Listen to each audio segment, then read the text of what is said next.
Bien, ahí tenemos, por ejemplo, bueno, ya dijimos que no era una cosa que tenía que ser del futuro, sino que es alguien que habla en representación de otro y transmite fielmente el mensaje del otro, ¿vale? Entonces, a Aarón, por ejemplo, Dios le dice a Moisés que Aarón iba a ser su profeta, que él iba a hablar, Dios iba a hablarle a Moisés y Moisés transmitía ese mensaje fielmente a Aarón y Aarón iba a hablar en su nombre. O sea que ahí vemos una representación, una ilustración de lo que sería la labor del profeta. Dios habla a la persona que tiene que compartir el mensaje y esa persona tiene que transmitirlo. Evidentemente, un profeta tiene que transmitir fielmente lo que se le ha dicho. No es que uno pueda decir lo que le dé la gana, ¿no? Entonces,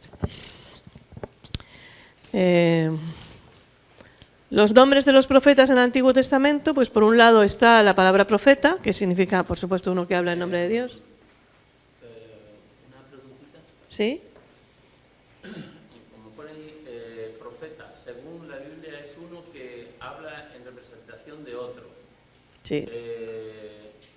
¿No es siempre basándose de parte de Dios? ¿O No, siempre de Dios. es que como pone Sí, falta. representación de otro? Claro, pero se refiere específicamente en cuanto hablamos del ministerio. No, ya, yo lo entiendo de aquí, pero Sí. como lo pone muy escaso, o sea, Sí. no se dirige a Dios, en otro, pues otro puede ser... A ver, en un sentido, podría ser un profeta si él te da un mensaje y tú lo transmites fielmente, tú estarías actuando de su profeta. Pero realmente el profeta en sí es un ministerio, como nosotros sabemos, es un llamamiento de Dios y es diferente, ¿no? Ya, pero es que el otro ese me puede Sí. dar a entender que o es otro hombre, otra persona, o no Dios. Claro. En representación de Dios. Entonces se Sí. entiende más directamente. Sí, para los efectos a nosotros, en lo que nos afecta a nosotros, es representación de Dios, ¿vale? Pero nos hace una ilustración después de Moisés y Aarón, que justamente fue un hombre a otro hombre. Es verdad que Moisés recibía la palabra de Dios y se la transmitía a Aarón, pero era un hombre a otro hombre, ¿vale? Entonces, profeta significa uno que habla por Dios, y ahí lo aclaro un poco mejor. Seguimos, Juan. Luego estaba la palabra vidente, que enfatizaba la forma en que los profetas recibían los mensajes por medio de visiones. A ver, eso no era 100% así, pero mucho sí era por visiones. Por eso, al plasmar la visión se complicaba, porque tienes que ver esa imagen, ponerla luego por escrito. Por eso, por ejemplo, Juan, cuando en el Apocalipsis él ha tenido la revelación, ¿verdad? Algunas de esas cosas él no las había visto en su vida. Entonces, ¿qué hace? Pues la compara con algo que sí conoce. Esto era como tal cosa, brillaba como no sé qué, porque no lo había visto. Entonces, tiene que usarlo así. Pero bien, es complicado. Yo no sé si alguno de vosotros da mensajes proféticos. No. Pero si eres de los que Dios te muestra las cosas visiblemente, como me pasa a mí, a veces con plasmar eso en palabras es que hay que tener claro lo que quieres decir. Bueno, luego estaba también varón de Dios, ¿no? Que enfatizaba, pues, ¿qué? Según eso. Claro, enfatizaba ese carácter. De alguna manera hablaba de su consagración, o debería de expresar su consagración, ¿verdad? Entregado a la causa del Señor. Ahí tenemos a Moisés, tenemos a Samuel, tenemos a ese profeta que dicen anónimo, tenemos a Elías, a Eliseo, etcétera, ¿no? Que los llaman varones de Dios. Luego está el atalaya, que era otra forma de hablar. Eso ya tenía que ver más con situaciones más concretas, ¿no? ¿Con cuáles? Cuando un profeta era llamado atalaya, o se llamaba a sí mismo así.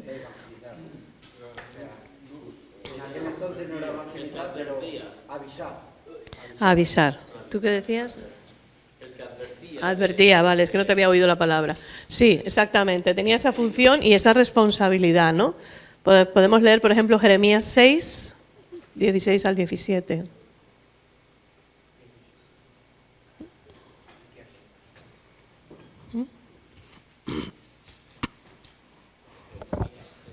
Sí, del 16 al 17. 16 y 17.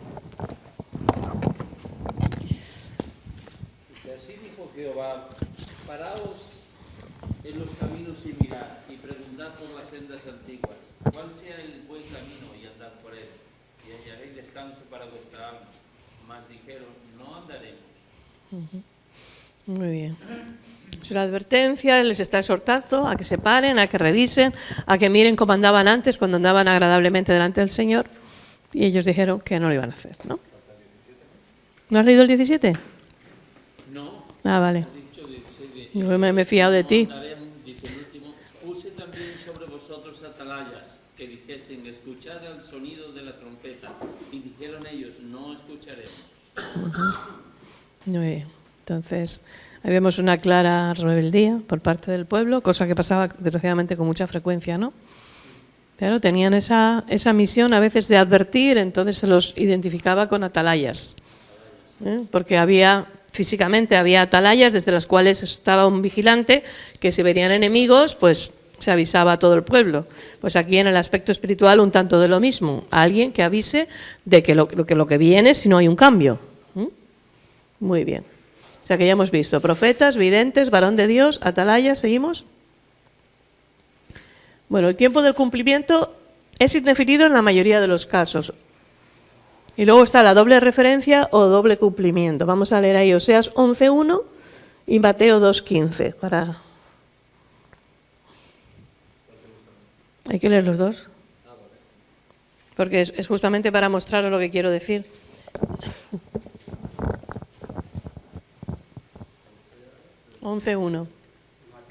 Mateo 2.15. Venga. Cuando Israel era niño, yo lo amé, y de Egipto llamé a mi hijo. Perfecto. Ahora vamos a ver ese versículo usado en el Nuevo Testamento. Cuando leemos el del Antiguo Testamento, ¿de quién pensamos que habla? Del pueblo de Israel. Del pueblo de Israel. Además dice, cuando era niño, Israel, de Egipto llamé a mi hijo.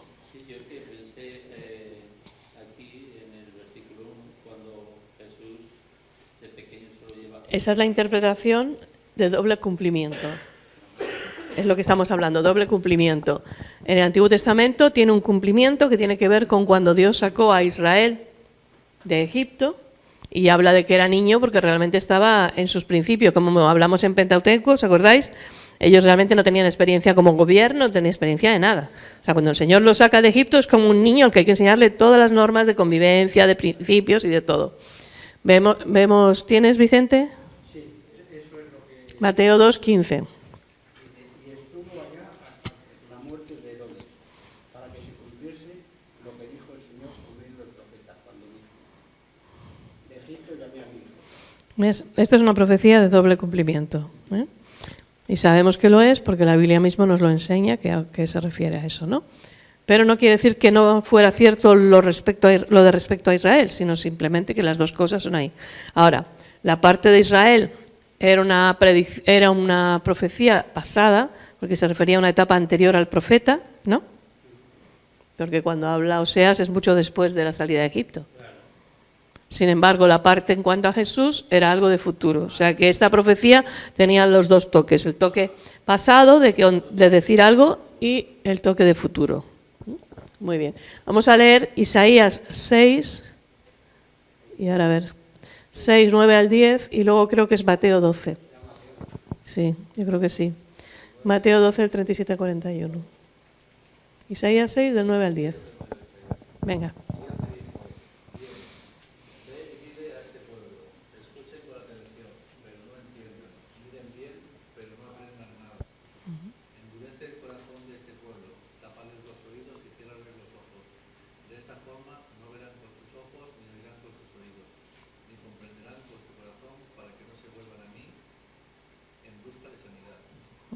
Muy bien. Entonces ahora vamos a ver el Mateo 12, 37 al 41. Porque por tus palabras serás justificado y por tus palabras serás condenado. Hasta el 41. Entonces respondieron algunos escribas y los fariseos diciendo, Maestro, deseamos ver de ti señal. Él respondió y les dijo, la generación mala y adúltera demanda señal, pero la señal no será dada, sino la señal del profeta Jonás. Porque como estuvo Jonás en el vientre del gran pez, 3 días y 3 noches, así estará el Hijo del Hombre en el corazón de la tierra 3 días y 3 noches. Los hombres de Nínive se levantarán en juicio con esta generación y la condenarán, porque ellos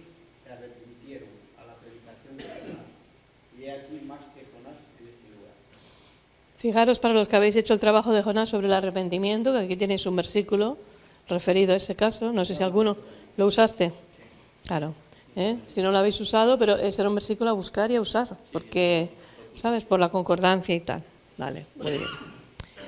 Bien, entonces, en ese pasaje no está, porque es, no sé si más adelante o más atrás lo dice, pero en el Nuevo Testamento hace referencia a Jesús a este pasaje de Isaías. Y entonces dice eso, para que oyendo no oigan y viendo no vean, para que no se arrepientan, etcétera, etcétera. Muy bien. Entonces eso es un doble cumplimiento. Por un lado estaba hablando del pueblo de Israel y por otro lado estaba hablando también del pueblo de Israel realmente, pero del pueblo de Israel en el momento de Jesús, en el tiempo de Jesús. Cuando escuchaban el mensaje, pero ignoraban totalmente, ¿no? Se cerraban. Vale. Luego está lo que se llama la vista telescópica. Bueno, se llama de muchas maneras, pero este es el nombre que se le ha dado aquí. Es que la profecía habla a veces de un primer evento como garantía para probar que se cumplirá un segundo evento. Vamos. Como por ejemplo Ageo, ¿no? Que habla de cuando es de Pentecostés y después habla de los frutos cuando venga la segunda venida. Joel. Eso. Vale, vale. Joel. Isaías 9 del 6 al 7, sí. Pues nos ha nacido un niño, un hijo se nos ha dado. El gobierno descansará sobre sus hombros y será llamado consejero, maravilloso, Dios poderoso, Padre eterno, príncipe de paz. Y el 7, su gobierno y la paz nunca tendrán fin. Reinará con la imparcialidad y justicia desde el trono de su antepasado David por toda la eternidad. El ferviente compromiso del Señor de los ejércitos celestiales hará que esto suceda.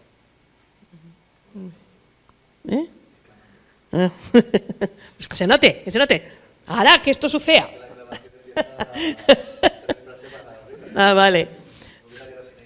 Bueno. Zacarías 9, del 9 al 10, ¿nadie lo buscó? Esto es del uno por el otro la casa sin barrer.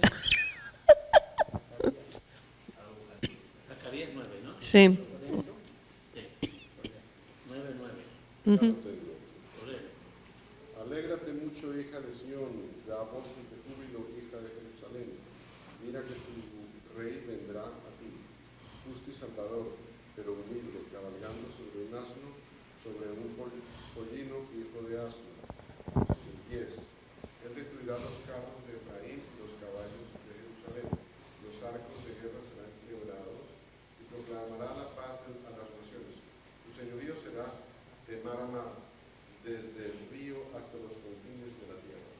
Okay. En los dos pasajes que hemos leído, si os habéis dado cuenta, había como dos etapas. ¿Vale? Una primera etapa que se ha cumplido y una segunda etapa que habla de toda la paz, del gobierno y de todo eso que está por cumplir. El cumplimiento de la primera parte es garantía de que la segunda parte se cumplirá. Lo mismo que ahora nosotros, la certeza de que Jesús vino y lo que ha hecho nos da seguridad de que lo que ha dicho que va a hacer después también se cumplirá. Porque si cumplió lo primero, cumplirá lo segundo, ¿no? Eso sí, por eso estamos hablando de eso, ¿no? Entonces, eso es lo que está hablando cuando hablamos aquí de vista telescópica. Está hablando de algo que, como consecuencia de ese algo, lo siguiente que se ha profetizado, se ha anunciado, también se cumplirá. Y es garantía lo primero, su cumplimiento, de que lo segundo también tendrá lugar. Lo vemos, ¿no? ¿Está claro eso? Se cumplieron más en la primera venida, ¿no? Más profecías en la primera. Más que cuando venga la segunda. Creo que hay más profecías sobre la segunda, si no me equivoco, pero ahora de memoria no me acuerdo. Creo. Yo pensé, No, es que hay gente que se dedica a contar. sobre la primera yo pensé que era más profecías cumplidas. No, que se cumplieron más cuando vino la primera vez. No, cuando vino la primera vez se cumplieron todas. O sea que sí, con la primera se cumplieron todas, pero lo que creo que quieres decir no es eso. Lo que tú quieres decir es que hay más profecías sobre la primera venida que sobre la segunda. Y yo creo que es al revés. Creo recordar que justamente es al revés. Pero lo importante es que la de la primera se cumplieron todas, por tanto es garantía de que las segundas se cumplirán, ¿sí? La garantía no la sacamos un poco de la manga, o sea, la garantía es fe.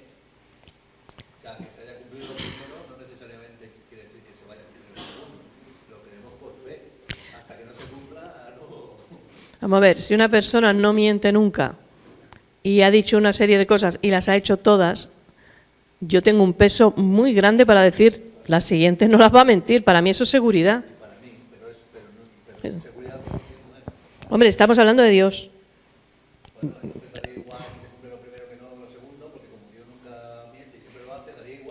No, hombre, ¿cómo va a dar igual? Si no cumple lo primero, primero no es Dios.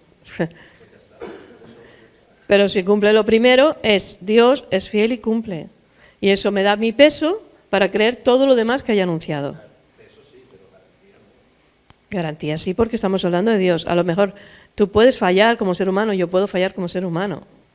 Pero Dios no es un Dios que hoy se le pincha y ala dice, pues no, hoy ya, no, yo lo que dije a Óscar que iba a hacer ya no lo hago, porque no me da la gana. No, es que Dios, gracias a Dios, no es así. Pero cariño, estamos hablando de profecías de Dios.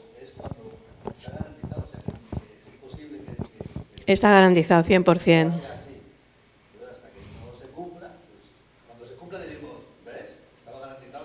No, perdona, pero no. Yo discrepo. Yo te puedo garantizar a ti, no sé qué, te lo garantizo, pero hasta que no lo haga, tú dirás, bueno, está por cumplirse que lo haga. Tú y yo sí, pero si Dios te promete una cosa que Él dice que la hace, Él no va a fallar.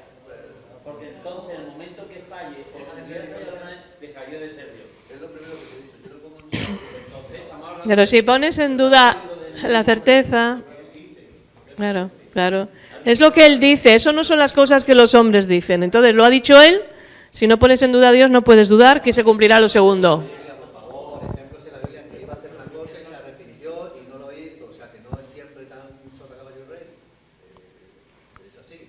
No. A Dios más Dios que es Dios, pues vale, muy bien. Que yo no voy ni en contra de Dios, ni en contra del cristianismo, ni en contra de la Biblia, ni en contra de nada. Simplemente digo que hasta que no se cumpla, cuando se cumpla, oye, pues bueno, claro que sí, todo 100% que sucedió así. Dios a veces cambia de opinión. No, Dios no cambia de opinión. No he leído tu trabajo de Jonás, pero si vas por ahí está confundido. Venga, habla. Pido el turno. En cuanto a mí, yo puedo fallarle y el Señor me propone una cosa y me la condiciona. Si tú haces esto, se cumplirá estas cosas. Pero si tú no eres fiel a estas cosas, pues tal vez no ocurra lo que tú deseas. Entonces sí. Ahora, en cuanto a lo que Dios ha dicho, que cumplirá, crea yo o no crea, o el mundo crea o no crea, que se cumplirá, el Señor dice que es fiel y se cumplirá, porque así lo ha dicho en otras cosas y siempre se ha cumplido. Cuando pertenecen cosas personalmente a Dios. Ahora, otra cosa es como le dijo promesas a uno y dice, bueno, según tú, el pueblo de Israel, si tú eres fiel y obedeces mis leyes y todo esto, pues todo te va a ir de maravilla. Si no, pues trompazo va y trompazo viene y ya está. Entonces muchas cosas. Pero si eso ya lo sabemos.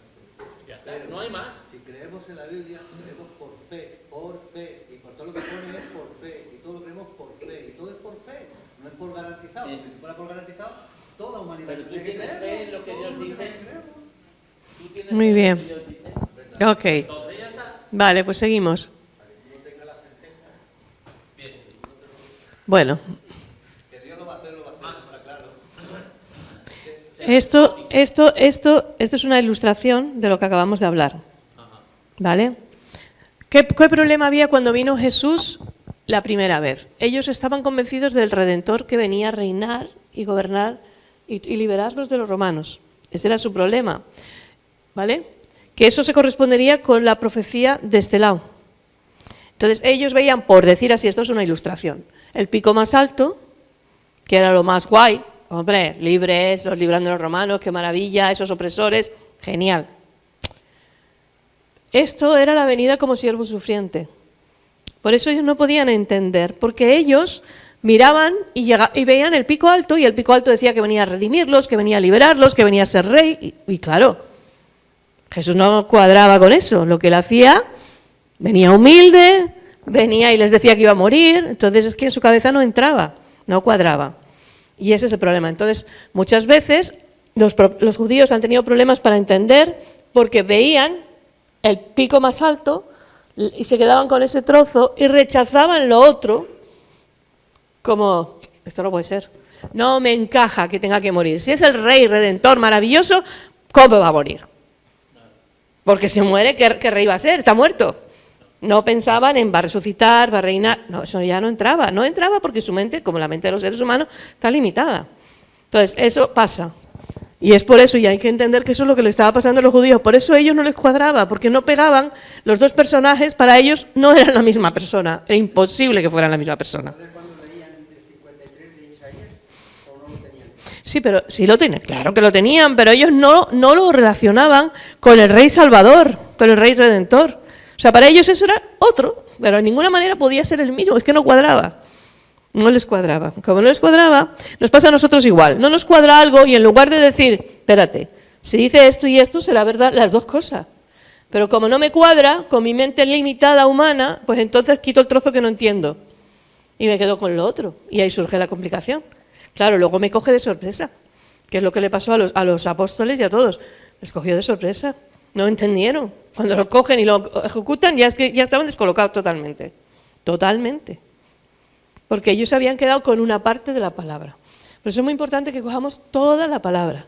Nos guste o no nos guste, nos parezca que eso cuadra o que no cuadra, porque no podemos intentar entender las cosas de Dios con nuestra mente finita y limitada. Hay que reconocerlo, nuestra mente está limitada. Entonces lo aceptamos, como bien dice Andrés, por fe, y después ya Dios nos ayudará a entender lo que pasa. Estoy segura de que cuando resucitó Cristo lo entendieron. En el proceso no fue fácil, ¿no? Pues esto es algo así. Sí. ¿Puedes explicar un poco por qué hay tanta no, pero hay unas divergencias de lo que algunas iglesias creen respecto a lo que se ha profetizado, por ejemplo, de la gran tribulación y otras cosas? Entonces, tenemos una visión cerrada, obviamente, limitada. Claro. Igual que en el Antiguo Testamento no vamos a poder comprender todas las profecías. Ay, es que es así. Entonces veremos lo que queremos ver, Claro. pero no podemos ver lo que solamente después podremos entender. Exacto. No. Una profecía sin cumplir siempre la vamos a entender plenamente una vez cumplida. O sea, para nosotros es muy fácil ahora entender lo de Jesús y la muerte, porque miramos con retrospectiva. Y es muy fácil, tiene mucho sentido. Pero no sé lo que hubiera sido para nosotros si hubiéramos estado allí en aquel momento. Lo más probable. O no, a lo mejor éramos de los que nos agrupábamos con él y decíamos, pues te creemos, no entendemos nada, pero lógico. Entonces, sí, eso puede ser una de las razones. Nos quedamos con un trozo. Es como ahora muchas iglesias no creen en el bautismo en el Espíritu Santo, ni los dones para hoy en día, ni nada. Ellos han dicho, bueno, nos cerramos. De hecho, muchas veces se cerraron originalmente porque las manifestaciones del Espíritu Santo eran muy llamativas, a veces descontroladas, no sabían tomar control de eso y entonces dijeron, pues para tener eso mejor no tengo nada. En fin, error que pasa, ¿no? Entonces lo que hay que hacer es saber distinguir y poner orden.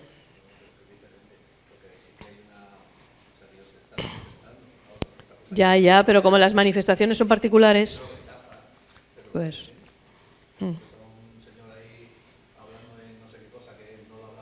Tú tienes dos opciones, pensar que es un mentiroso y un farsante que está haciendo un teatro, o pensar que realmente es un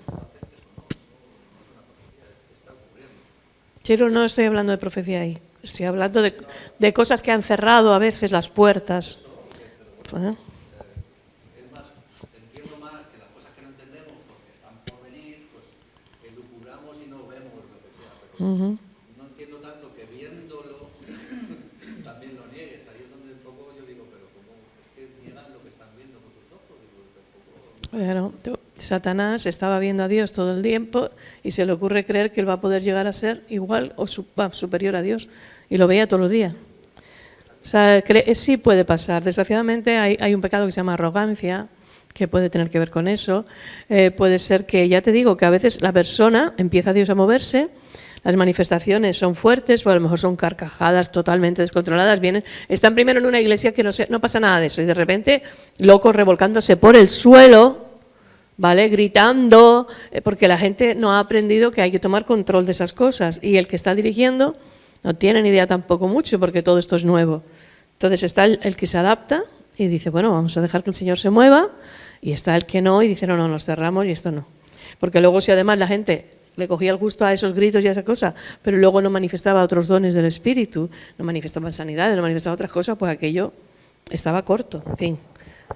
Sin excusar, pero quiero decir que el ser humano hace ese tipo de cosas. No lo entiendo, no lo controlo. Voy a poner algo que yo pueda controlar, que esté dentro de mi circulito, que yo sepa. Gracias.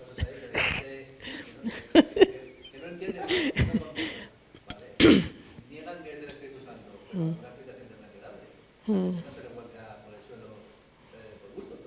Ya. Sí, bueno, muchas veces le han echado la culpa a Satanás de esas cosas. Pero además que eso es mucho de emocionalidad. Eso sí es claro. De los que bajan por emocionalidad. A veces se queda la mitad de emoción. Sí, hay emoción, hay imitación, hay muchas cosas. Hay gente que va ministrando y como a la gente no se le cae, va y lo empuja, pues también, mal hecho. En fin, ese tipo de cosas pasan, desgraciadamente. Si no te caes, te empujo.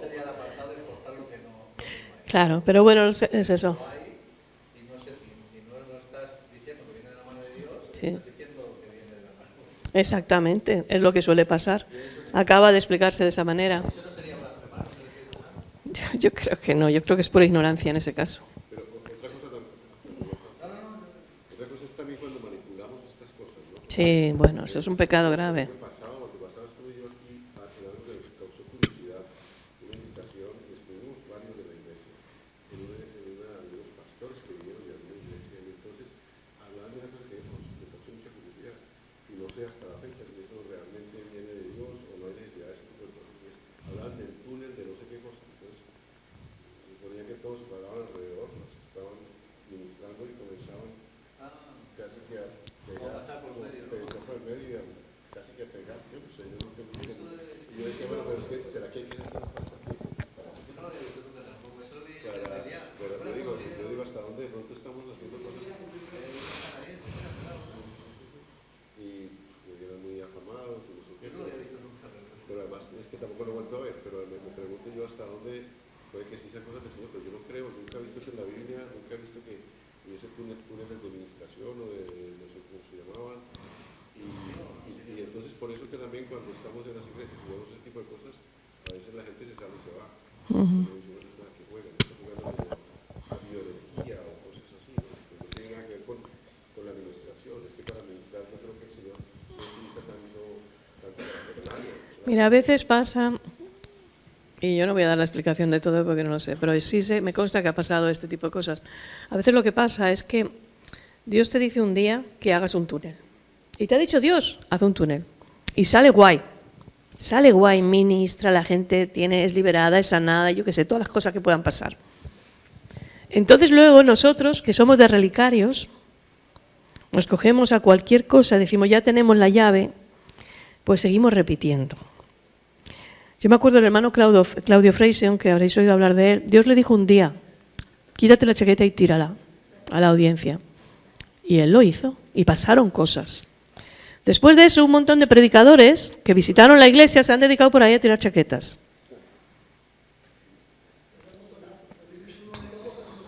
Por eso. Entonces, ¿qué es lo que pasa? Que queremos tanto que Dios se manifieste que buscamos algo que parece que produce el efecto. También conozco el caso inverso de gente que Dios la ha usado con milagros, con cosas, y de repente Dios, por lo que sea, a lo mejor puede estar tratando con ellos, o por lo que sea, deja de hacerlo y han pagado a gente para que dé testimonios falsos. Ese caso también se ha dado. Entonces, eso ya es gravísimo, lo digo, pero caemos muchísimo. Ahora no debemos de juzgar a los otros que hacen eso, porque nosotros, yo me acuerdo en una iglesia que pastoreábamos en Canarias, había una hermana que fijo, cuando salía adelante ella se quería caer. Y yo fijo, cuando ella salía adelante, como el espíritu no estaba en que se cayera, yo no la dejaba caerse. Yo oraba por ella y no la dejaba. Ella lo intentaba, pero yo, es que no, porque hay que caer, si el Espíritu Santo te tira, tú tírate. Pero no te tires porque sí. Esa no es la solución. Pero nos reímos, pero hay muchos hermanos que van buscando ese tipo de cosas. Y a lo mejor hemos sido de los que hemos ido buscando. Es que allí, la gente. Y sí, yo he visto a la gente caerse bajo el Espíritu Santo, he visto a la gente reírse bajo el Espíritu Santo, me he reído yo bajo el Espíritu Santo, puedes bailar bajo el Espíritu Santo. Pero lo que no tienes que coger es decir, ya tengo la receta, ya tengo la manera. No, hermano. La manera es, ¿qué dice Dios que hay que hacer? Eso es lo que voy a hacer hoy.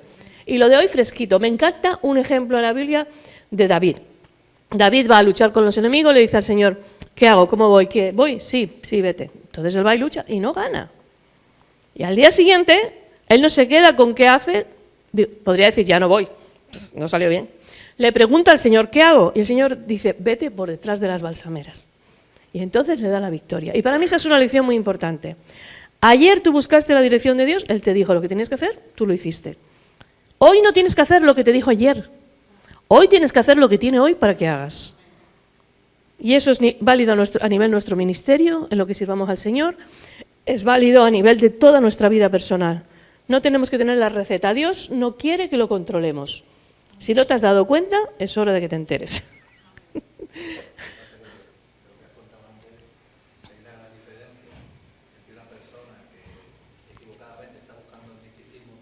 Sí, sí. Está claro, es un pecado, es grave. No sé, yo sé, y Dios trató con él. Pero es claro. Pues claro, muy conocido, no voy a mencionar nombres, pero sí. Luego se ha arrepentido y ha enderezado sus cosas, pero que esas cosas pasan, porque nos gusta a veces el reconocimiento, por eso hay que tener tanto cuidado, hermanos. Pues muy bien, seguimos. Entendemos entonces el concepto del valle. Bueno, esto es lo que yo llamo el valle, ¿vale? Está la bajada tremenda, la muerte, todo eso, es el momento duro, difícil, pero claro, es verdad que va a venir como el gran rey, redentor, salvador de su pueblo, claro. Esa profecía es verdad. Pero primero tenía que pasar por la parte 1, que era morir en la cruz y resucitar. Entonces, cuidado con eso. Intentemos no cortar trocitos de la Escritura, porque es que no lo entendemos o no nos suena bien. Vamos a recibirlo todo y que Dios nos dé luz y podamos ir poco a poco entendiéndolo. Y lo que es profecía de futuro, pues vamos a mirarlo siempre con un respeto, porque hasta que no se haya cumplido el todo, no estará claro el todo. Muy bien, seguimos. Bueno, la profecía predictiva puede ser condicional o incondicional, un poco lo que hacía de ejemplo antes Sebastián, ¿vale? A veces Dios dice, si yo haré tal cosa, si tú haces tal cosa. Entonces, para Dios, el anhelo del corazón de Dios, según la palabra de Él, con respecto al ser humano, es que se arrepientan. Eso es un sí, sí, sí. Cuando el pueblo de Nínive se arrepiente, Dios no se ha arrepentido, está aplicando su principio, lo que es lo esencial para Él, que vivan, que vivan. Y eso es lo importante que tenemos que entender. Entonces, eso es el plan de Dios para la humanidad, ese es el anhelo de Dios para la humanidad. Castigarlos, matarlos y destruirlos no es el plan de Dios, no es el anhelo de Dios. Lo va a hacer. Pero si Él pudiera elegir darnos vida, lo haría. Si no tuviera ser, que no lo queremos, no nos hemos portado conforme a las normas, pero su anhelo es ese. Entonces, siempre que Él venga a alguien y ese alguien se arrepienta genuinamente, el principio que prevalece es Dios va a restaurarte. Y lo vimos con Manasés, ¿os acordáis? Ese es el principio. Y ese lo aplica como norma. Entonces no se contradice, está aplicando su principio, el principio esencial de Él. Eso es lo que le mueve, es lo que hizo que viniera Jesús a la tierra. Así de claro. Muy bien. Entonces, por ejemplo, dice aquí, ¿no? Jonás que profetizó, Nínive sería destruida, pero al arrepentirse el pueblo, Dios aplicó su principio. El arrepentimiento trae restauración. En el caso de Ezequías, rey de Judá, se le había profetizado su muerte. Aquí oró al Señor y el Señor le concedió 15 años más de vida. ¿Vale? Dios puede darle esa opción. Dios le había avisado, pero Dios sabía que él iba a pedirle. Cuando el otro le pide, Él se lo concede. Y tenemos una importante lección de a veces es mejor no pedir esas cosas. Muy bien. Porque fue, gracias a esos 15 años más, fue cuando engendró a Manasés, lo comentábamos cuando dimos esto, y tuvo el peor de los reyes de Judá, el bicho más malo. También es verdad que se arrepintió Manasés y que Dios mostró su gracia. O sea que tampoco está mal eso, pero los últimos años de Ezequías no fueron como los primeros. Después, esos 15 años que Dios le concedió vida, él bajó el nivel en su relación con Dios, en su fe en Dios, ¿no? Entonces, en un sentido, él se perjudicó. Pero bueno, Dios le contestó. Seguimos. Bueno, las formas de la expresión profética. Por ejemplo, el litigio. Y cuando pensamos en litigio, ¿a qué nos evoca? Bueno, pero ¿una pelea de qué tipo? Legal. Ok, perfecto. ¿No? Muy bien. Entonces, en el litigio se incluye una citación, un cargo, unas evidencias y un veredicto. A veces los elementos están implícitos. Vamos a leer Isaías 3, aunque es un poco largo, pero vamos a leer, por ejemplo, el versículo 13 y 14. Bueno, hasta el 16 vamos a leer. ¿Vale? Isaías 3. Y vamos a leer varios versículos, no todos, aunque ahí pone del 1 al 26. Vamos a leer el versículo 13 y 14 para empezar. Isaías 3. No, 3.1 no. 3.13. 13 and 14, please. Y yo llevo un buen rato diciendo, pero vamos a leer. 13, ¿no? Sí. Jehová está en pie para litigar. Ajá. Y está para juzgar a los pueblos. Más. Y el 14. Jehová vendrá a juicio contra los ancianos de su pueblo y contra sus príncipes. Vosotros habéis devorado la viña y el despojo del pobre está en vuestras casas. Bueno, entonces hemos visto que Jehová ha convocado el juicio, ¿no? Ahí está el tribunal. Ahora, en el 14 nos ha leído una parte de la acusación, seguimos leyendo hasta el 16 para ver toda la acusación. ¿Qué pensáis vosotros que matáis mi pueblo y moléis las caras de los pobres? Dice el Señor, Jehová de los ejércitos. Asimismo dice Jehová, por cuanto las hijas de Sidón se ensoberbecen y andan con cuello erguido y con ojos desvergonzados, cuando andan van danzando y haciendo son con los pies. Por tanto, el Señor raerá la cabeza de las hijas de Sidón y Jehová descubrirá su vergüenza. Muy bien, entonces, vamos a parar un momentito ahí. Entonces, ¿qué cosas habían hecho?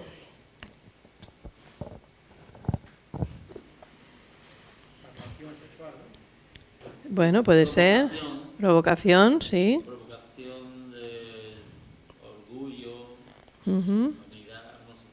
Muy bien. Pero no está hablando solo de las mujeres, chicos. Hay más cosas ahí, ¿eh? Veo que os habéis fijado en eso. Pero ¿qué más? ¿Qué más? ¿Hablar de los ancianos?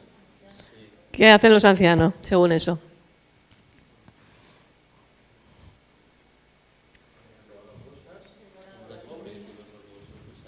Devorado la viña y el despojo del pobre que está en vuestra mano.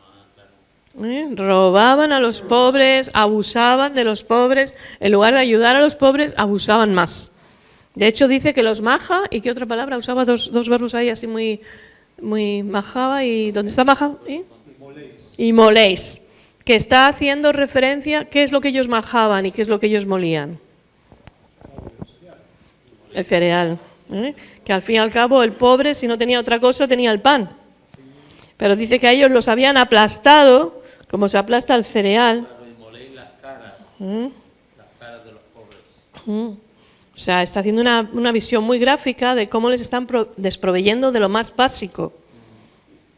Sí. Cuando se refiere a las hijas de Sidón, se refiere a ciudades, ¿no? No solamente a mujeres, sino a ciudades. A veces se refiere a ciudades y a veces a mujeres. En ese contexto nos habría que leer un poco más. Las ciudades me parece, porque dice que los viejos eran los que eran robados y tal. Sí, pero ahí está hablando, no, está hablando de mujeres, está hablando que les rapará y que las descubrirá la vergüenza. No, él podría estar hablando de ciudades, como bien dice él, pero yo creo que en este contexto, si no hay nada más abajo que diga otra cosa, creo que está hablando específicamente de esa actitud, y no de los pobres, sino las mujeres ricas, las mujeres con medios, que se estaban dedicando a ellas, se estaban dedicando a eso, y no estaban realmente preocupándose de los otros. O sea, ellas disfrutaban muchísimo de todo lo que tenían, y los otros pobrecitos los maltrataban. Y tenían muchas veces lo que tenían por haber maltratado. Sí. Aquí hay una profecía que parece para la España de hoy, ¿no? Dice, y les pondré jóvenes por gobernantes, muchachos serán sus dueños. Para medio planeta, sí. En Corea me contaron también que la mayoría de los gobernantes últimamente Muy bien. Entonces, hemos visto que por un lado se levanta el juez, luego está la corte abierta. Por otro lado, se dice la acusación. Y ahora, 17 al 26.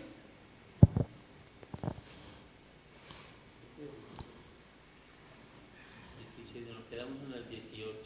Bueno, pues entonces el 19. El que te pasaste, mi niño, era hasta el 16. Aquel día quitará el Señor el atavío del calzado, las redecillas, las lunetas, los collares, los pendientes y los brazaletes, las cofías, los atavíos de las piernas, los partidores del pelo, los pomitos de olor y los zarcillos, los anillos y los colleres de la nariz, las ropas de gala, los mantoncillos, los velos y las bolsas, los espejos, el lino fino, las gasas y los tocados. En lugar de los perfumes aromáticos vendrán hedionte, ¿no? Hediondez. Y cuerda de lugar de cinturón y cabeza rapada en lugar de la compostura del cabello. En lugar de ropa de gala, ceñimiento de cilicio y quemadura en vez de hermosura. Tus varones caerán a la espada y tu fuerza en la guerra. Tus puertas se entristecerán y enlutarán, y ella, desamparada, se sentará en tierra. O sea que ya hemos visto, hay un tribunal, hay una acusación y hay un castigo. ¿Y cuándo es que va a pasar lo siguiente? En aquel tiempo se tendré en manos de los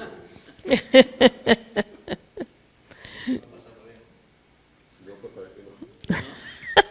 Ahora se da vuelta a la tortilla, es la mujer la que busca. Sí, no, pero ahí está diciendo de que va a haber pocos hombres y entonces buscarán, querrán. De aquí es donde se dice que por un hombre caben 7 mujeres, ¿no?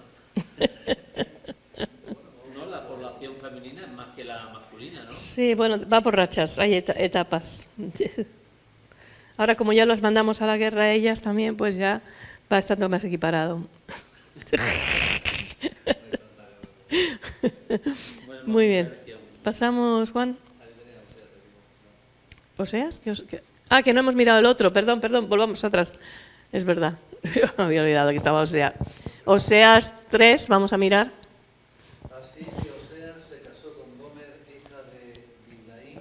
Ella quedó embarazada y le dio un hijo. ¿Hasta cuál quieres que...? Sí, un poco más. No, hasta el final no. Entonces el Señor dijo, ponle al niño por nombre Jezreel, porque estoy a punto de castigar la dinastía del rey Jehú para vengar los asesinatos que cometió Jezreel. ¿Veis? Ahí ya está hablando de un castigo, de una sentencia. Y está hablando de cuál es el motivo. Los asesinatos. ¿Los asesinatos qué? Que cometió Jehú, la dinastía de Jehú. Vale, ¿sigue? Le pondré fin a la independencia de Israel. Versículo 5. Y acabaré con su poderío militar en el valle de Jezreel. Al poco tiempo, Gomer quedó embarazada otra vez y dio a luz una niña. Entonces el Señor le dijo a Oseas, ponle por nombre a tu hija Lo-Ruhama, no amada,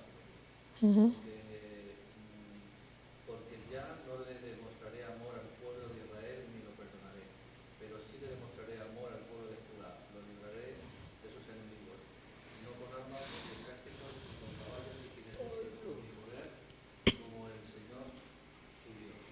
Después de Gomer, detestó la Ruhama, a los Ramos, perdón, pues no me quitó de la era. Quedó nuevamente embarazada y dio a luz un segundo hijo. Entonces el Señor dijo, ponle por nombre Lo a mí, no es mi pueblo, porque Israel no es mi pueblo y yo no soy su Dios. Sin embargo, llegará el día cuando el pueblo de Israel será como la arena de la orilla del mar, imposible de contar. Ok, pues hasta ahí. Entonces vemos que va a haber un castigo y el castigo en este caso se lo hace por una ilustración, los nombres del hijo del profeta. Tú imagínate cada vez que el profeta estaba llamando a su hijo, no amado o no eres mi pueblo.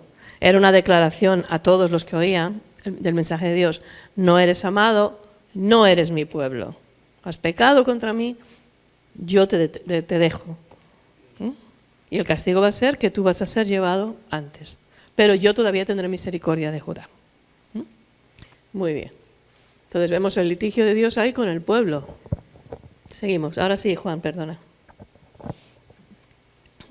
El ay. Bueno, otra forma literaria común es el oráculo del ay, ¿no? Ay equivale a la palabra que los antiguos israelitas usaban como exclamación frente a los desastres o la muerte, o cuando se lamentaban en un funeral. Bueno, nosotros también usamos el ay, menos formal a lo mejor que ellos, pero a todos los niveles. O también en canciones de flamenco. Ay, ay, ay, también, ay, en España. Ay, cuando mi hermana se fue a vivir a Andalucía, mis sobrinos eran pequeñitos y claro, venían de Cataluña y de repente les oían cantar flamenco y ay, dice, pero ¿por qué siempre les duele todo? Porque es que no entendían qué pasaba, como eran muy pequeños y ay,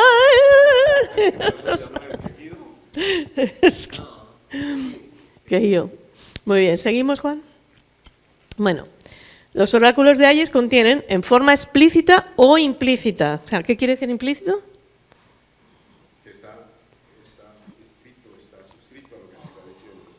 Se sobreentiende, pero no está escrito, ¿vale? Eso es lo que quiere decir.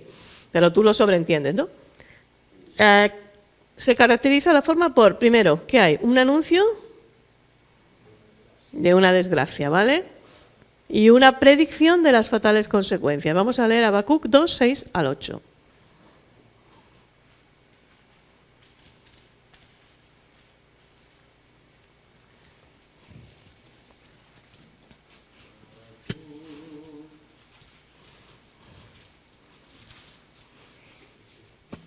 Cansadito, ¿no, Óscar? ¿O es que todavía no estás recuperado? Cansadito. Todavía no estás bien, ¿no? 2 del 6 al 8 vamos a leer. Claro. 2 del 6 al 8. Venga.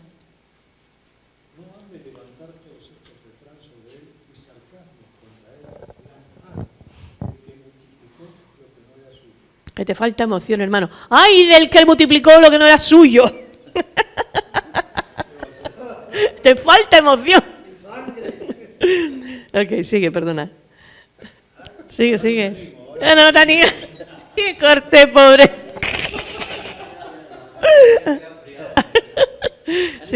Sigue, Luis, es broma. Si no es contra ti el aire. 6 al 8 estamos. Bueno, vamos de nuevo. Es. No han de levantar estos refranes sobre él y sarcasmos contra él. Dirán, ¡ay! Muy bien. El que multiplicó lo que no era suyo. ¿Hasta cuándo habría de acumular sobre sí prenda tras prenda? No se levantarán de repente tus deudores y te despertarán los que te harán temblar y será despojo para ellos. ¿Ahí? Hasta el 8, sí. Muy bien. Entonces, vemos aquí... ¿No has leído el 8? Ah, pues entonces léelo, perdón. Por cuanto tú has despojado a muchas naciones, todos los otros pueblos te despojarán a causa de la sangre de los hombres y de los robos de la tierra, de las ciudades y de todos los que habitan en ellas. Muy bien. Entonces ahí vemos el ay, ¿verdad? Va a haber una desgracia. ¿Cuál va a ser la desgracia? ¿Cuál es la razón de esa desgracia? Que le van a despojar. ¿Pero cuál es la razón? Porque ellos habían hecho lo mismo anteriormente. Ellos han hecho eso a tope. Ellos han abusado, se han quedado con todo, han aplastado a las naciones y dice, eso no se queda ahí, ¿eh? ¡Ay de ti! Te anuncio la desgracia. La razón de la desgracia, ¿no? Entonces, ¿cuáles son las consecuencias? Que se vuelve contra él. ¿Cómo acabó Babilonia? ¿Alguien se acuerda? Sí, que lo diga. ¿Cómo acabó Babilonia?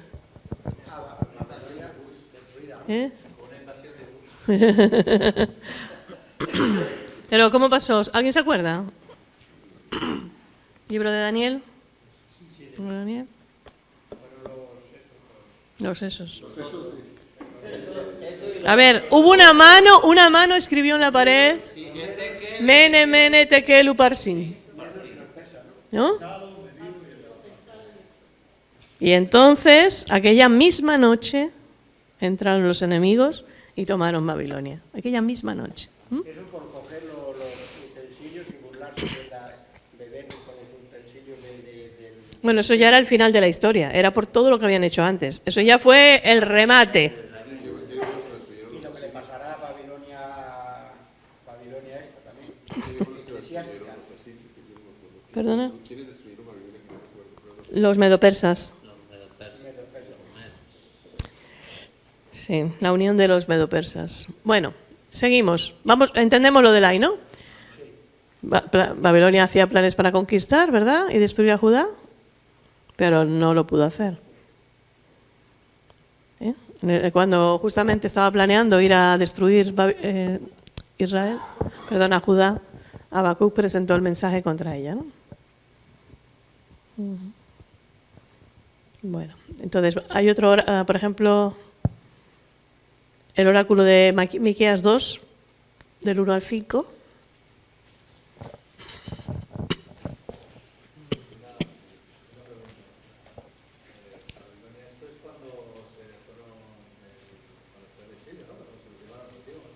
Sí, bueno, parcialmente. ¿A qué te refieres? ¿A qué fue?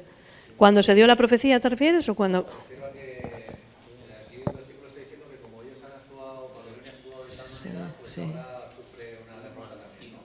Va a sufrir, es un anuncio de futuro, sí. Mi pregunta es, en realidad, los ejércitos de Babilonia fueron llevados a Israel porque Dios, era el deseo de Dios que pasara. A ver, Dios usa a los malos igual que a los buenos para cumplir su propósito. Sí, claro, por supuesto. No, ellos eran malos. Ellos eran malos. A ver si me explico, que no era algo que había salido de ellos prácticamente. O sea, prácticamente Dios puso su corazón que invadieran para... No. Ellos tenían esos deseos y Dios usó esos deseos que tenían. O sea, pero mira, yo, por ejemplo, yo he observado una cosa. Cuando a una persona que tiene muy poco poder, muy poca autoridad, no tiene ninguna autoridad, de repente le dan un poquito de autoridad, se le sube a la cabeza. Yo me acuerdo, la primera vez que yo vi esto en vivo y en directo, yo era una adolescente en el instituto. Y a las señoras de la limpieza les pusieron un poquito de supervisoras. Se les fue la pinza. Se les fue la pinza. O sea, sí, no, es que es así. Entonces, lo que tenemos que ser conscientes es que Babilonia no era buena. Pero encima, cuando empezó a engrandecerse, todavía se creyó mejor, abusó más, aplastó más, ¿sabes? Y ese es el problema, porque tú puedes no ser muy allá, y puede ser que Dios te use para conquistar, pero puedes poner leyes justas, dar orden, en fin, hacer que esa gente se porte bien, eso es una cosa. Pero las barbaridades que hacían, bueno. Visto desde ese punto de vista, Roma sería una bendición, porque iba, pues traía un sistema bastante aceptable en comparación con los bárbaros de bien. Era diferente, pero con el sistema de la esclavitud que ellos tenían, piensa que el 50% de la población de Roma, no de Roma, sino del Imperio Romano, en la época de Octavio, eran esclavos. Y los esclavos no se consideraban personas. Podías matarlos, abusar de ellos, hacer lo que te diera la real gana. No, pero la manera en que ellos la llevaban y la permisividad con que había eso y cómo hacían esos esclavos, porque ellos, por ejemplo, conquistaban naciones y esos eran esclavos. Esos no eran presos. No, es que no todo el mundo que conquistaba hacía esclavos.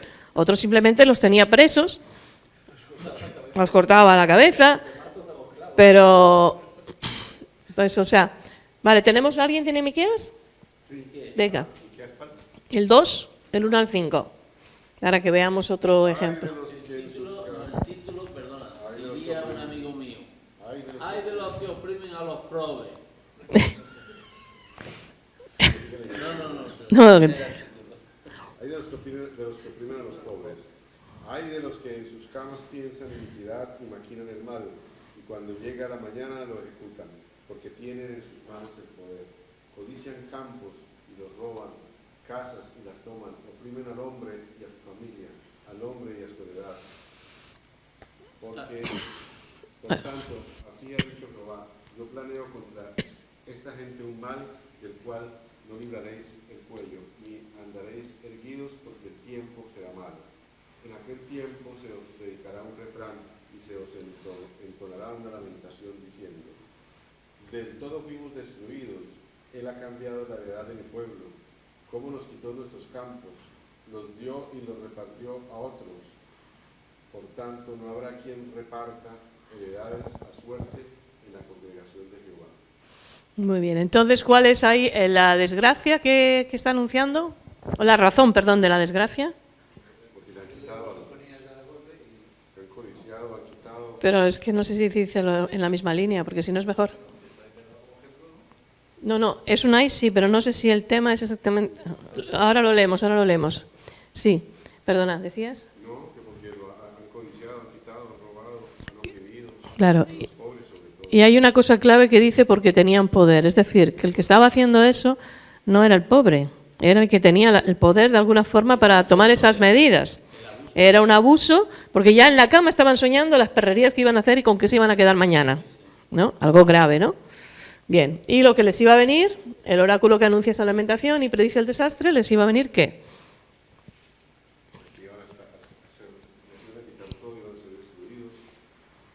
Y, claro, ellos quitaban heredades y ahora, como consecuencia, no va a haber nadie que reparta las heredades de las familias.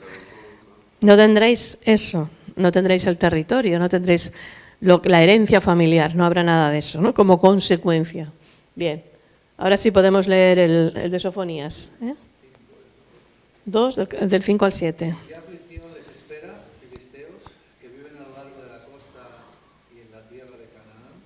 Porque este juicio es también en contra de ustedes. El Señor los destruirá hasta que no quede ni uno de ustedes. La costa filistea se convertirá en pastizales desiertos, un lugar en que acampan los pastores con corrales para las ovejas y cabras. Allí pastoreará un remanente de la tribu de Judá. Por las noches descansarán en las casas abandonadas de Escalón, pues el Señor su Dios visitará a su pueblo con bondad y le devolverá su prosperidad. Entonces, ¿por qué es la desgracia de los filisteos? No dice, directamente les tira de golpe. Okay.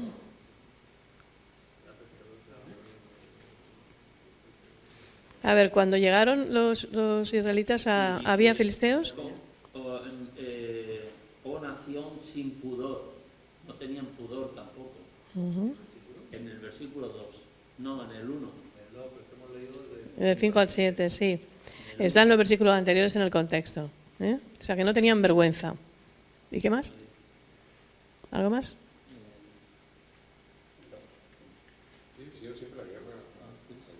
Le hicieron la guerra a Israel básicamente casi todo el tiempo, ¿verdad? ¿Un profeta? No, es Ángela María, es Sofonía. No. No, mira, esto es muy importante, hermano, que te sepas los nombres de los profetas de la Biblia. ¿Sabes por qué? Porque si llegas al cielo y te encuentras con Sofonías y te dice, hola, yo soy Sofonías, ¿cómo te llamas tú? Y tú le dices, pues no sabía, ese nombre es nuevo, no lo había oído nunca. Qué vergüenza, hermano, cuando te diga que estaba en la Biblia.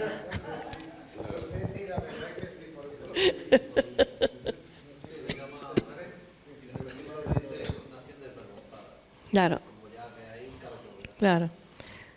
Ellos, los filisteos, habían sido una nación, que desde luego tenían un montón de adoración a ídolos y todo eso, ¿verdad?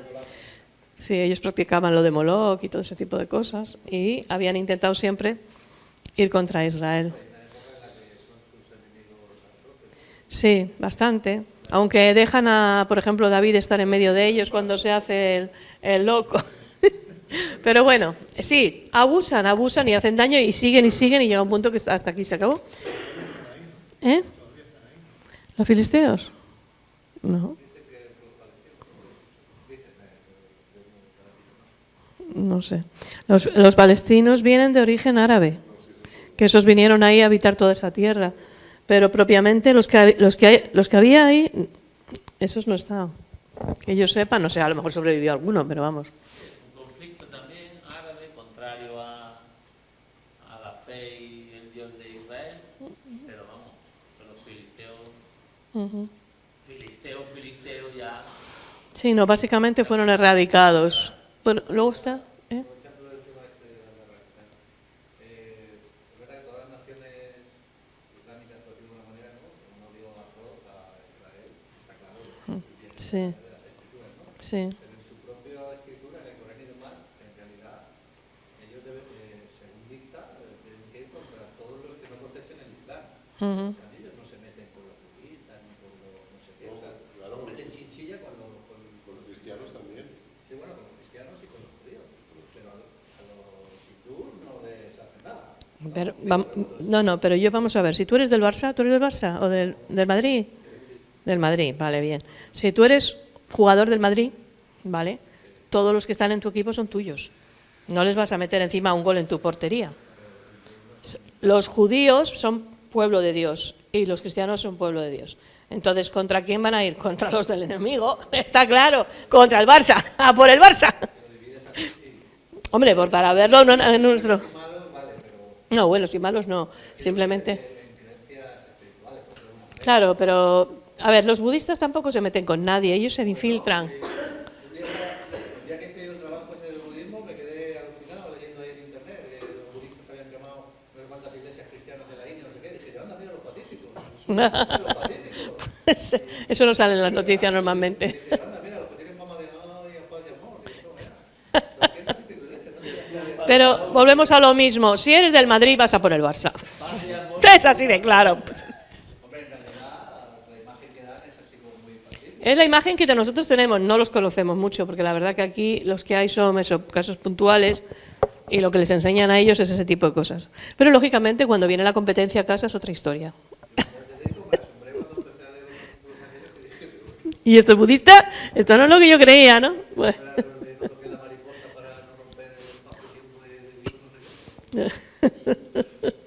Bueno, luego está la promesa u oráculo de salvación, ¿no? Se reconoce por los elementos siguientes. Tiene referencia al futuro, habla de un cambio radical y de bendición. El futuro suele mencionarse como en aquel día, ¿sí? Y la restauración suele describirse como la reparación, etcétera, del tabernáculo caído de David, la exaltación de Edom, el retorno del exilio, en fin, cosas buenas, ¿no? Evidentemente, este es el más guay, el que nos gusta a todos. Esos son los que nos gustan, ¿verdad? Muy bien. Pero si hubiera una cajita en la que dijera cosas que hay que obedecer al Señor, ¿sabéis la cajita de promesas, no? ¿Habéis visto la cajita de promesas? Y en lugar de cajita de promesas, versículos que hay que obedecer, y cada día coger uno y decir, sin falta tengo que obedecer esto, ¿qué pasaría? Lo dejo para que penséis. Bueno, pues volvemos aquí. Amós 9. Eso es lo mismo que el túnel ese de 11 al 15. En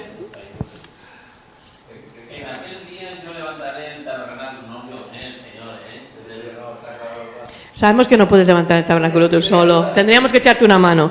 En aquel día, dice el Señor, levantaré el tabernáculo caído de David y cerraré sus pórticos y levantaré sus ruinas y lo edificaré como en el tiempo pasado. Está hablando entonces de recuperar algo y lo hará como en el tiempo pasado. Esto cuando lo oían los judíos, ¿qué es lo que les podía evocar? Tiempo de Salomón, el tiempo de David, ¿eh? Como en tiempos pasados, esos tiempos que tenían de particular. Poderosos, una nación reconocida, la gente venía, en el caso de Salomón, a consultar su sabiduría. O sea, era un tiempo de gloria, ¿no? Entonces era una sensación agradable, muy bien. Entonces ahí vemos las promesas, ¿no? Ese es un... ¿Seguimos, Juan?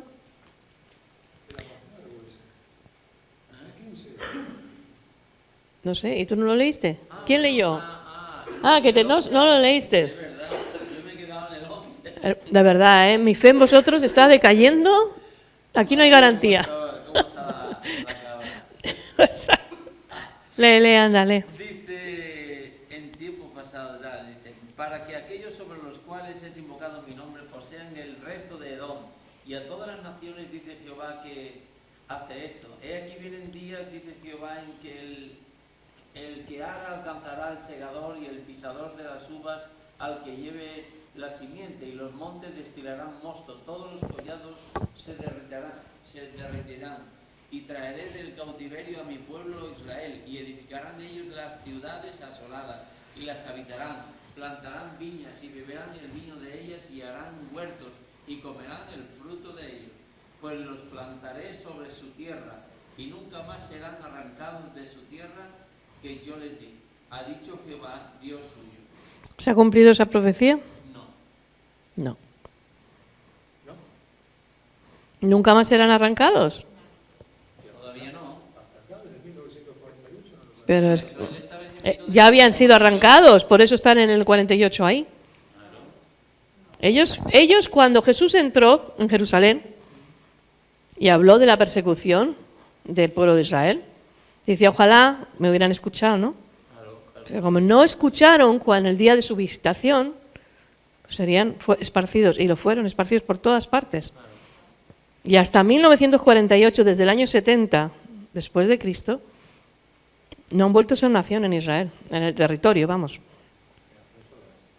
Sí, han mantenido su identidad como raza, pero no como un Estado. Pero además, si quiere una cosa más grave aún, es que ni siquiera el sitio donde te habla el Señor lo tienen ellos en propiedad en este momento. El templo.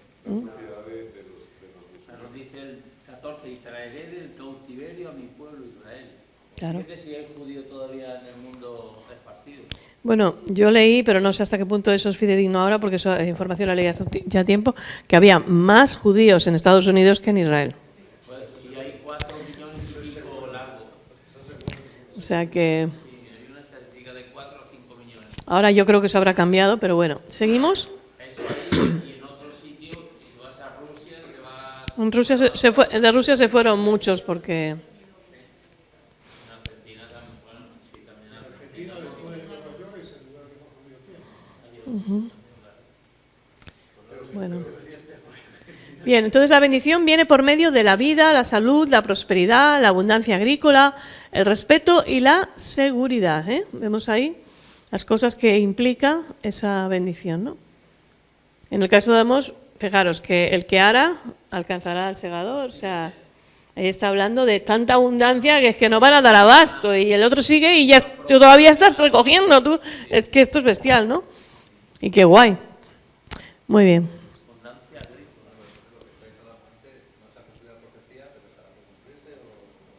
Hombre, claro, se cumplirá. Esta es de las que se cumplirá porque el pueblo de Israel será recuperado, pero de momento no. El templo también, sí. ¿Cómo será entonces? ¿Que se caerá la mezquita o qué para construir después el templo allí? Eso pregunta al jefe. Yo de eso no tengo ni idea de cómo lo va a hacer. Hierro se salvó raspando la mezquita en el 67. Ujú. Un terremoto ahora se la vuelve ahora.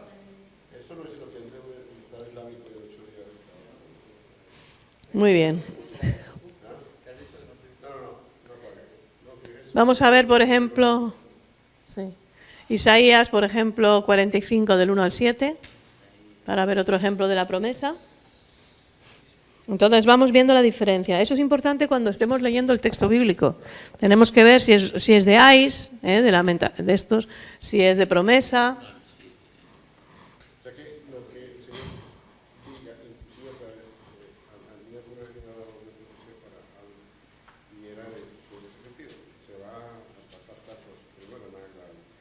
Y ese tipo de cosas siempre tenemos que decir que es una profecía de ay, no hay otra profecía, no hay tipo de nombres, profecías que no son. ¿Tú dices las de hoy en día? Bueno, puedes llamarlas así, pero no creo que necesariamente, porque no son tanto oráculos, son cosas más puntuales, concretas y esto, ¿no? Varias profecías esas cuando para un profeta o así un profeta se lo olvida hermano de la profecía del Señor y sucederá tal cosa. Nada, un anuncio de algo que vaya a venir, y si es bueno, vamos bien, pero si es malo, más vale que nos arrepintamos. No vaya a ser que venga de verdad. Si no cambiamos. Estos nombres son para las profecías como están escritas en la Bueno, lo usamos para eso. Si tú lo quieres aplicar, tampoco estaría mal, no es incorrecto. Lo que pasa es que no te va a entender nadie. Bueno, los que han estudiado la clase. Y poco más. Que no va a tener ese... Porque no necesariamente las profecías de hoy en día llevan el mismo tono o siguen los mismos patrones. Las que están en las escrituras es fácil verlas porque están escritas y tal. Pero lo que es hablado es más complicado. Claro, a ver, me refiero un poco a esto. De todas maneras, esto sigue siendo actual y la profecía sigue siendo ahora. Sí, claro, por mismo supuesto. tipo de profecías. Sí, claro. Entonces, realmente no podemos hablar de esta clasificación tan como para la profecía actualmente, así sea la misma profecía, que diga, este gobierno va a caer, por decir algo. Es una profecía que se llamaría ay, segundo de Dios. Si hay una razón del castigo, si después dice qué es lo que viene y tal, cumpliría los requisitos de ahí y tú podrías decir, esto. Lo único que te digo es que eso te vas a enterar tú y los que han estado en la clase, lo de demás, nada. Entonces es menos práctico. Oye, En este momento tenemos alguna otra nombre, clasificación de profecías. de las de hoy en día, no. Cuando está rearguyendo, cuando está, sencillamente. No, además yo creo que ahora somos más coloquiales. Uf, Dios nos dio una y ya lo hemos dicho todo.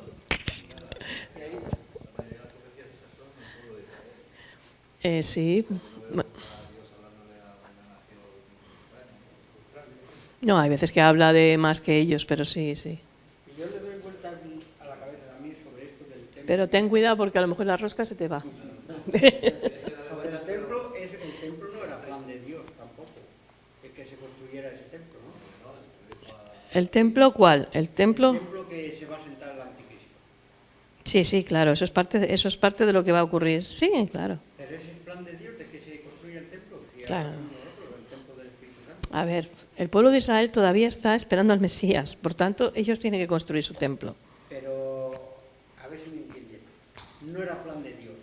Ellos porque son religiosos y quieren construir eso, pero que no es plan de Dios eso, porque nosotros somos el templo de Dios, ¿no? Nosotros somos el templo de Dios, efectivamente. Entonces engañará a esas personas que no quieren adaptarse al plan de Dios. Pues no, porque justamente ahí es cuando se va a desatar, digamos, la salvación de los judíos. Ese va a ser el punto de cambio en la nación judía.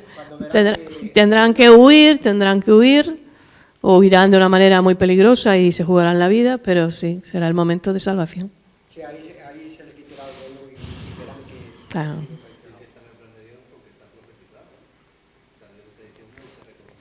No, el templo... Sí, pero no, que esté profetizado no quiere decir que sea su deseo, sino que lo comunica. ¿Eh? Por eso te digo, engañan al pueblo judío, pero nosotros no. No engañan. Justamente a los que no necesariamente es engañar al pueblo judío. A ver, al principio parecerá que hay paz con los judíos y los judíos van a creer en la paz. Nada más. Quiero decir que engaña porque ellos creen que ese va a ser el Mesías. No, ellos no creen que ese va a ser el Mesías. No. Ese es un líder de una nación que consigue que haya buen entendimiento aparentemente entre las naciones y que les va a construir, se va a encargar de que ese templo esté construido o va a dar el permiso o lo que sea, como funcione. Ellos lo van a ver como ese líder que por fin ha conseguido que ellos tengan el derecho a construir su templo y eso, no como un Mesías. Los que van a seguir al anticristo va a ser la gente en general que no reconozca a Cristo como su Salvador. Por eso, que Cristo vino. No lo quisieron reconocer y aceptarán ahora al anticristo como Mesías. Que no. Engañará mucho, pero en general los judíos... Sí, pero ahí está hablando de las naciones de la tierra. No está hablando específicamente de los judíos, sino del pueblo en general. Pueden ser judíos, pueden no ser judíos. Pero justamente ahí es donde los judíos se van a plantar y van a decir, no, esto no. Hombre, a los judíos les puede engañar, pero serán individuos, pero no como nación. No, justamente no. Bueno, ¿quién tiene Isaías? Yo. Venga. Isaías 45, del 1 al 7. Sí, quiere decir que empiezas en el 1 y acabas en el 7. ¿Sí o no? Así que Jehová ha ungido, ha sido, al cual tomé por su mano derecha para sujetar naciones delante de él y desatar lomos de reyes, para abrir delante de él puertas y las puertas no se cerrarán. Yo iré delante de ti y enderezaré los lugares torcidos, quebrantaré puertas de bronce y cerrojo de hierro haré pedazos. Y te daré los tesoros escondidos y los secretos muy guardados, para que sepas que yo soy Jehová, el Dios de Israel. Te pongo nombre por amor de mi siervo Jacob, y de Israel mi escogido. Te llamé por tu nombre, te busqué sobrenombre, aunque no me conociste. Yo soy Jehová, y ninguno más hay. No hay Dios fuera de mí. Yo te ceñiré, aunque tú no me conociste. Para que se sepa desde el nacimiento del sol y hasta donde se pone, que no hay más que yo. Yo Jehová, ninguno más que yo. Que formo la luz y creo las tinieblas. Que hago la paz y creo la adversidad. Yo Jehová soy el que hago todo esto. ¿Qué versículo es esto de la adversidad? ¿Eh? El de la adversidad, ¿qué? Será el 7 seguramente. Del 1 al 7. Ah, sí. Bueno, entonces, aquí vemos, ¿verdad?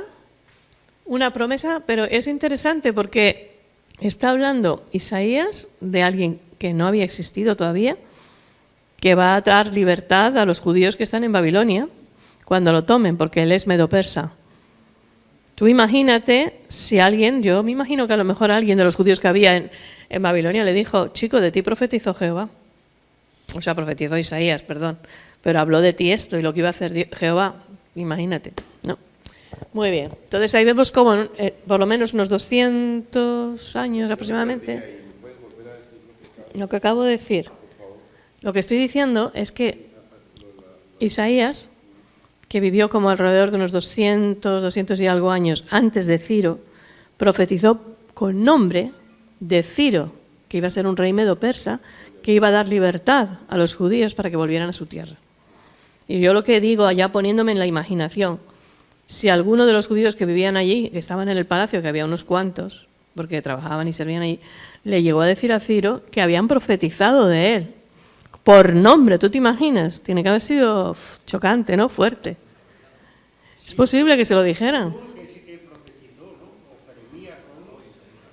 No, Isaías profetizó de él, lo acabamos de leer. Pero hubo uno que profetizó y después, gracias a eso, fue bien recibido el profeta ese. No, eso fue Jeremías, con Babilonia. Sí, pero eso es otra cosa. Yo lo que estoy diciendo es en Babilonia, en la tierra de Babilonia, que entonces se había convertido ya en el imperio medo-persa. Pues bien, entonces vemos ahí cómo Dios habla de una promesa de restauración, cómo Él va a usar a uno que no es creyente. A veces queremos que Dios use solo a creyentes, pero Dios usa a cualquiera y nos puede bendecir a través de cualquiera. O enseñar. Enseñar perfectamente. O sea que Él puede usar cualquier instrumento necesario para llegar a nosotros. Entonces no nos limitemos a nuestro pensamiento, dejemos que Dios sea Dios y que lo haga a su manera. Muy bien, ¿seguimos? Juan. ¿Ah, ya lo has cambiado? No lo ha cambiado, si estaba igual abajo. Bueno, el contexto del profeta es importante, porque si no, no vamos a entender ni papa, ¿no? Jonás, Amós y Oseas fueron dirigidos hacia Israel, el reino del norte, antes de su triste fin. O sea, Jonás, Amós y Oseas. En cuanto a dirigidos a Judá, el reino del sur, antes de la deportación, Isaías, Joel, Miqueas, Nahum, Sofonías, Jeremías y Habacuc. Si hay algún nombre que no te sabes, esta es tu oportunidad. Mira a ver cuál no te sabe, para no encontrártelo en el cielo y qué vergüenza, ¿eh?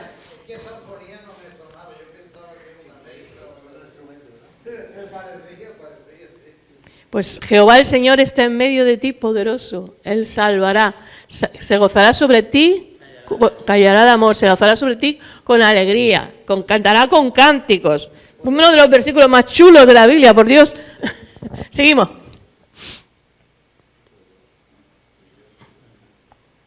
Vale, entonces, dirigidos a Judá durante el exilio estaban Ezequiel, Daniel y Abdías. ¿Vale? Y dirigidos al remanente de Judá después del exilio está Ageo, ¡ey! Muy rápido, niño.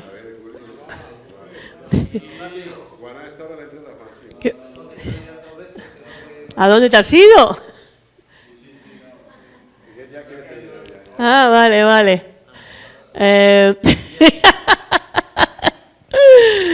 Bueno, a Judá después del exilio, Ageo, Zacarías y Malaquías, ¿no?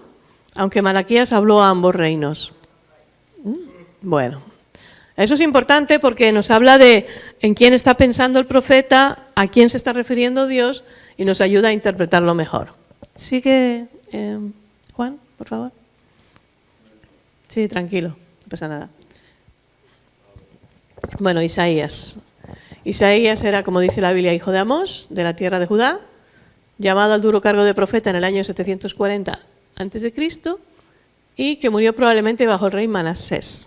Murió mártir. ¿Vale? Se cree que murió aserrado. Aserrado.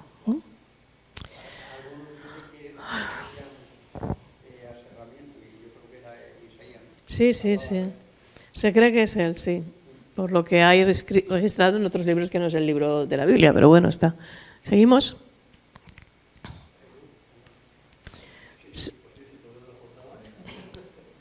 No, pues la verdad que no lo sé, me imagino que de la mitad, ¿no? No sé, no estaba yo presente, no sé. Ok. Bueno, se divide en dos partes que corresponden a tres etapas distintas de la historia de Israel. La primera, que es una colección de profecías, exhortaciones y amonestaciones, y contiene vaticinios sobre Judá e Israel, oráculos contra las naciones paganas, profecías escatológicas, amenazas contra la falsa seguridad. Mira, ese es el nombre que estaba preguntando. ¿Cuál? Profecías escatológicas. Sí, la escatología tiene que ver con las cosas futuras. Pero también con el tema de muertes y ese tipo de cosas. No, amenazas contra la falsa seguridad, eso ya lo hemos leído. La promesa de la salvación de Israel, ¿vale? Y luego entre las profecías destacadas, las consignadas en los capítulos 7 al 12, que fueron pronunciadas en tiempos de Acaz y tienen por tema la encarnación del Hijo de Dios. Esas son las que usamos en Navidad normalmente, ¿vale?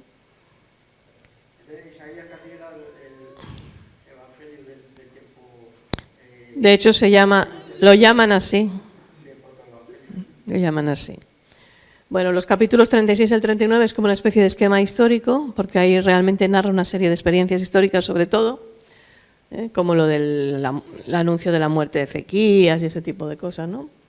Luego, del 40 al 66 contienen tres secciones. El primer evento es la liberación de la cautividad en Babilonia, que ya lo había profetizado en el 39, y de eso va a estar hablando entre el 40 y el 48. Y mencionan al rey Ciro, que ya lo hemos visto, como principal instrumento de Dios para la libertad. ¿Seguimos? El segundo es el rechazo y restauración del siervo sufriente, que eso conocemos nosotros bien, que se puede dividir en tres partes. La primera parte se representa al Redentor del mundo, que es el siervo de Dios. En la segunda parte se destaca la redención conseguida por el siervo sufriente, que es el Cordero de Dios. Y en la tercera parte, esos capítulos, se presentan los resultados de la redención lograda por el Redentor, que es el único Salvador enviado por Dios. Bueno, y el tercer evento de la segunda parte del libro de Isaías es la consumación de la restauración de Dios a favor de Israel y del mundo. Entonces esos últimos capítulos son mucho más victoriosos, mucho más de maravillas, mucho más de las cosas grandes que van a ocurrir en el futuro, etcétera, ¿no? En el 58 y 59, pues, ¿qué se enfatiza? Según eso. Sí, por eso, según eso. El pecado estorba, ¿no? El pecado estorba, sí. ¿Estorba hoy en día? También estorba, crea muchos problemas, sí. Y luego en los capítulos 60 al 66 vemos al Redentor, que viene desde Sion, bueno, y es la parte culminante, ¿no? En la parte culminante veremos la venida del Mesías y la no sé, se quedó... Eso sí que pasó ahí. Sí, se ve que, por lo que sea, está demasiado grande la letra ahí. Bueno, si está aquí, esto es lo mismo, ¿no? A ver, perdona, sigue. Pasa a la siguiente, que me parece que es lo mismo. A lo mejor es que no borré el trozo ese cuando lo estaba haciendo. A lo mejor es eso. Vale, sí. Y la conclusión es que nada ni nadie puede impedir el desarrollo y culminación de los planes de Dios. Eso es lo que queda claramente definido. Si hay algo que impide que se entienda lo que yo quiero decir. Si usamos esa lógica que se ha empleado de decir, como se cumplió la primera profecía, ya es una garantía de que la segunda se va a cumplir. Cualquier persona racional de este planeta tendría que claudicar y decir, pues nuestra Biblia es de verdad. Y como eso no pasa, pues por eso tengo porque realmente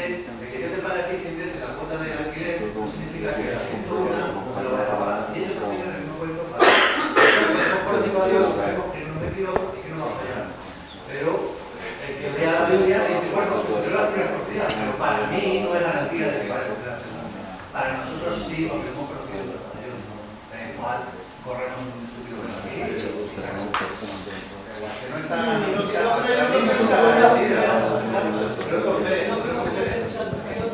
estabas diciendo que no era garantía, pero no era garantía para quién. Tiene garantía porque entonces había un daño de Dios, no falla, pero para que lo lea sin haber tenido un negocio, para que no es garantía. Sácate lo primero, pero no sé. Muy bien, entonces terminamos aquí. La semana que viene no hay clase.